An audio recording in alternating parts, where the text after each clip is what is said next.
سیدنا طلحہ بن عبید اللہ رضی اللہ تعالی عنہ اس روایت کے راوی ہیں۔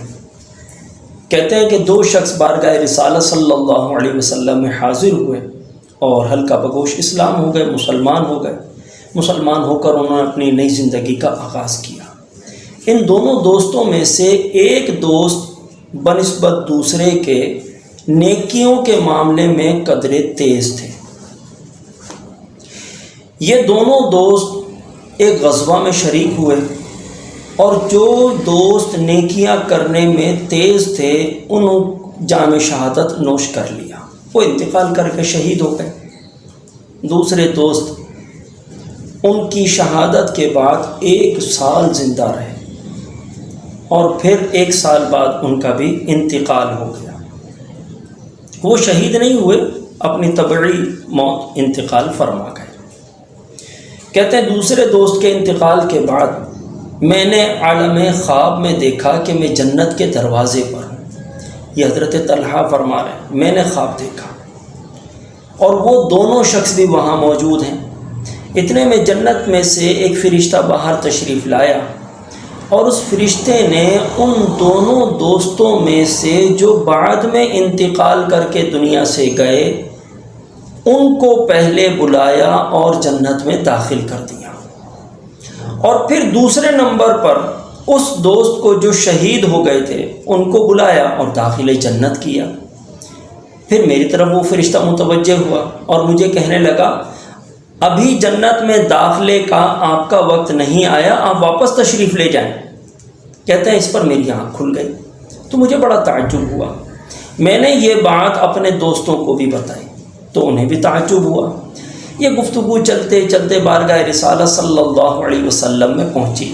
محبوب کریم صلی اللہ علیہ وسلم نے اس خواب کو سنا اور اسے برحق قرار دیا اور ارشاد فرمایا من ای ذالک تعجبون، اے میرے صحابہ تمہیں اس خواب میں، اس واقعے میں کس بات نے تعجب میں ڈالا؟ تم کیوں متعجب ہو؟ صحابہ نے عرض کی یا رسول اللہ صلی اللہ علیہ وسلم، یہ جو دوسرے نمبر پر جنت میں داخل ہوئے یہ عبادت اور ریاضت میں، دین کی سربلندی میں ان کی کوششیں بڑے اعلیٰ درجے کی تھی اور پھر شہید بھی ہوئے، مگر جنت میں داخل دوسرے نمبر پر ہوئے۔ اور وہ شخص جو ان کے مقابلے میں اتنے سریع العمل نہ تھے اور وہ شہید بھی نہیں ہوئے لیکن جنت میں پہلے نمبر پر داخل انہیں کیا گیا۔ حضور اس کی وجہ کیا ہے؟ قربان جاؤں صحابہ کرام کے عقیدے پر، عقیدے کی خوش عقیدگی پر، قربان جاؤں میں صحابہ کرام کی خوش عقیدگی پر کہ اس کی وجہ خواب دیکھا حضرت طلحہ نے اور وجہ پوچھ رہے محبوب سے صلی اللہ علیہ وسلم۔ ان کا ایمان تھا کہ یہ نبی برحق اپنے امتی کے تمام احوال سے واقف ہیں۔ الحمدللہ ہمارا جس نبی پر ایمان ہے وہ نبی عظمت شان رکھتا ہے، اللہ کی عطا سے غیب دان ہیں، اللہ نے ان پر غیب ظاہر کیا، انہیں غیب کی خبریں دیں، غیب پر مطلع کیا اور وہ اللہ کی عطا سے غیب دان ہو گئے، عالم ما کانا وما یکون ہو گئے۔ انہیں معلوم ہے کہ میرا امتی ترقی کے کس درجے پر فائز ہے اور اگر کوئی نہیں پہنچ پایا تو اس کی ترقی میں کون سی بات رکاوٹ بنی ہوئی ہے۔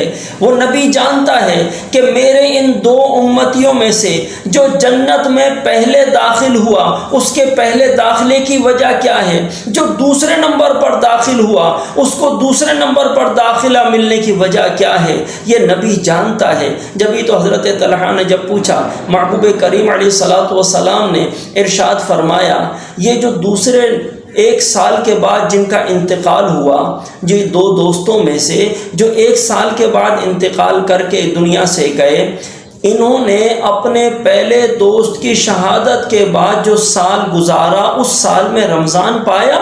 صحابہ نے عرض کی حضور جی ہاں پایا۔ فرمایا فصامہ، اس میں رمضان میں روزے رکھے؟ صحابہ نے عرض کی حضور جی ہاں روزے رکھے۔ ارشاد فرمایا وصلی کذا و کذا، انہوں نے اس میں سال میں اس رمضان میں یہ نمازیں پڑھی؟ صحابہ نے عرض کی حضور جی ہاں ایسا کیا انہوں نے۔ اللہ کے حبیب صلی اللہ علیہ وسلم نے ارشاد فرمایا، میرے صحابہ یہی تو وجہ ہے ان کے جنت میں پہلے داخل ہونے کی کہ انہوں نے جو پورا سال اپنی زندگی کا ایک اور پایا اپنے شہید ہونے والے دوست کے بغیر، اس سال میں رمضان پایا، اس رمضان کے روزے رکھے، اس میں عبادت کری، تو یہی وجہ ہے کہ عظمت رمضان اور رمضان میں عبادت کرنے کی برکت سے اللہ تعالیٰ نے انہیں جنت میں پہلے داخل کیا۔ سبحان اللہ، سبحان اللہ۔ میرے پیارے بھائیوں، یہ ہے رمضان کی عظمت، یہ ہے رمضان کی برکت۔ کئی بزرگان دین کے بارے میں پڑھنے کو ملا کہ رمضان کے جانے کے بعد وہ رویا کرتے تھے، یا اللہ رمضان ہم سے رخصت ہو گیا، ہائے رمضان کی بہاریں ہم سے رخصت ہو کر چلی گئیں، ہم بغیر رمضان کے زندگی گزار رہے ہیں۔ 6 مہینے رونے میں گزار دیا کرتے تھے، رمضان کی جدائی کے دکھ میں، اس کے غم میں، اور پھر اگلے 6 مہینوں میں یہ روتے ہوئے دعا کرتے تھے، اے پروردگار ہمیں رہتی زندگی میں ایک بار پھر رمضان دیکھنا نصیب فرما دے، رہتی زندگی میں رمضان میں عبادت کرنا نصیب فرما دے۔ یہی تو وجہ تھی کہ رمضان کی مٹھاس کا ٹیسٹ انہیں نصیب ہوا تھا، رمضان کی لذت انہیں حاصل تھی۔ محبوب کریم علیہ الصلوۃ والسلام کا یہ مبارک فرمان انہوں نے بھی تو سنا تھا کہ میری امت اگر جانتی کہ رمضان کیا چیز ہے تو تمنا کرتی کہ کاش سارا سال ہی رمضان ہو۔ تو میرے پیارے بھائیوں، رمضان کی قدردانی کرنے والوں، رمضان سے محبت کرنے والوں، ہمیں بھی چاہیے کہ طلب رمضان کی اللہ کی بارگاہ میں دعا کرتے رہیں، ہمیں بھی چاہیے کہ رمضان کو اللہ سے مانگتے رہیں کہ اے پروردگار جو رمضان سابق میں گزر گیا، تیری بہت بڑی عنایات کہ تو نے ہمیں وہ رمضان دیکھنا، اس میں حتی المقدور عبادت کرنا تو نے ہمیں شرف نصیب فرمایا۔ اے مالک، اے مولا، اے رب کریم، اپنی رحمت سے ہمیں اپنی زندگی میں ایک بار پھر رمضان دیکھنا نصیب فرما، اس کی تعظیم کرنا نصیب فرما، کیونکہ رمضان ہے ہی ایسا مہینہ۔ اس واقعے نے بتایا نا کہ رمضان کی برکتیں ایسی ہیں کہ اللہ کی بارگاہ میں کتنی جلدی شرف قبولیت انسان پاتا ہے، اللہ کی بارگاہ میں کتنی جلدی اس کے مدارج طے ہوتے ہیں، اور رمضان اللہ کا یہ عظیم مہمان کتنی جلدی اللہ کی بارگاہ میں شرف قبولیت دلواتا ہے۔ دیکھیں رمضان پانے والے صحابی کو جنت میں پہلے داخلہ ملا،